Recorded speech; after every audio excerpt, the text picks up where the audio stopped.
Imagine Doom Eternal with endless hell waves. Let's talk about what that might look like for single player and co-op. An example of a game I recently played with this is Dusk. You have to stay on the move, each wave gets progressively harder, and I think that Eternal could be worthy of this, don't you? Well, the gameplay of Eternal naturally facilitates an endless mode since the game tells us to take what we need from the enemies as part of the Doom dance.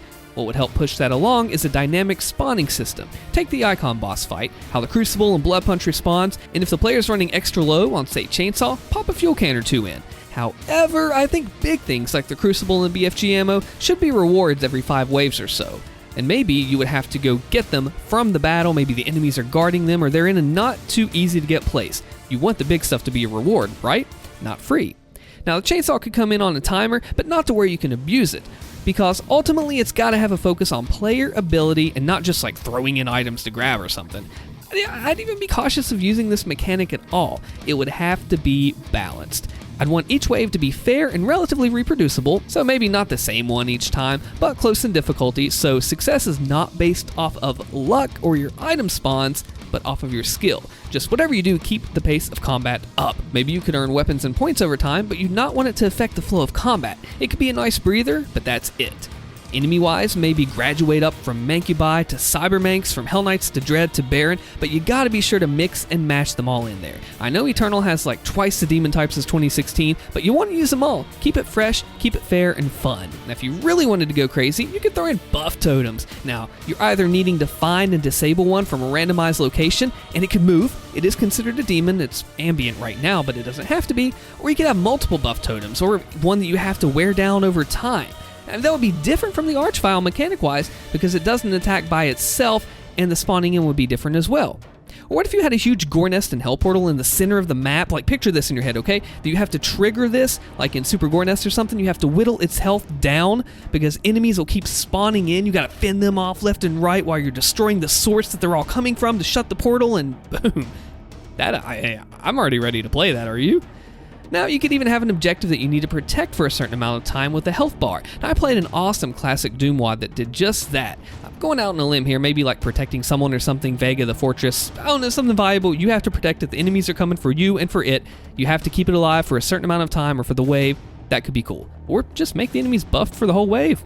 Who cares? Let's do it! Or you can do like I do for challenge runs and increase the enemy damage, but not by too much. If you do that, it's just going to turn it into like a one-hit death for everything. Then you're going to lose the Doom Dance of the Glory Kills, Flame Belch, Flame Hook, all that fun stuff. So I'd actually suggest against increasing the enemy too much on the flip side, because that changes your strategies in a negative way. You'd basically be turning enemies into bullet sponges if you went too far. So no more than, only occasionally, the current empowered demons levels. Now, one thing that I think would not fly is narrowing the ring like a battle royale game. Now, I understand that it would change the pace, and I like big open Eternal arenas so I can use the movement around to its fullest extent, and knowing that narrowing things, as Doom 2 says, getting too tense, but I don't know if it would fit here, but I've not really played BR much anyways to have an opinion on it. I'm just throwing stuff out here for you. Co-op would be great because you could work off your friends. You could coordinate your resources like Ice Bomb and Blood Punch. You know, you could be like, hey, you use this, I'll use that. Work together like a crowd control type of thing if you've seen those streams. You could even have a shared resource pool. So if one person gets hit, the other player shares that. Now, that would mean for a 2-person co-op, you're looking at 400 health, 300 armor. Now if there are more players, maybe a bigger pool. It would still need to be balanced, though. That's the key metric of this all. On the flip side, if you got your armor back, your friend would too. A shared ammo pool might be a bit much, but the option's there, you know? Now, what about tournament, ranked modes? Up the stakes, have cash prizes, have a thing at QuakeCon, let people bring their computers, get really into it, and that way they're matched fairly against others of their skill in terms of survival. You could even have, I don't know, a deathmatch horde mode. Is that a thing? Does that really exist?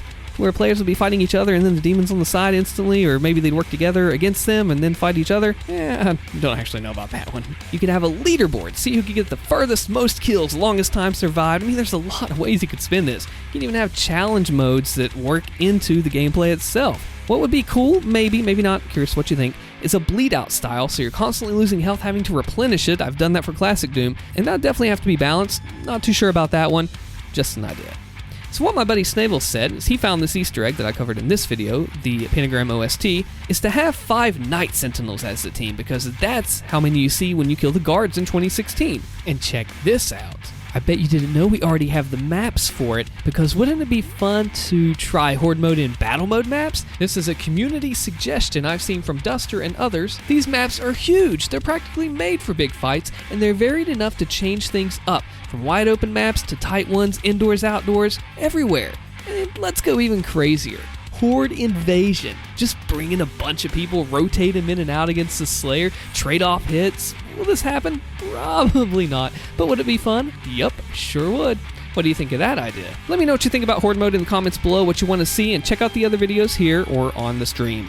I'm Alston. See you next time.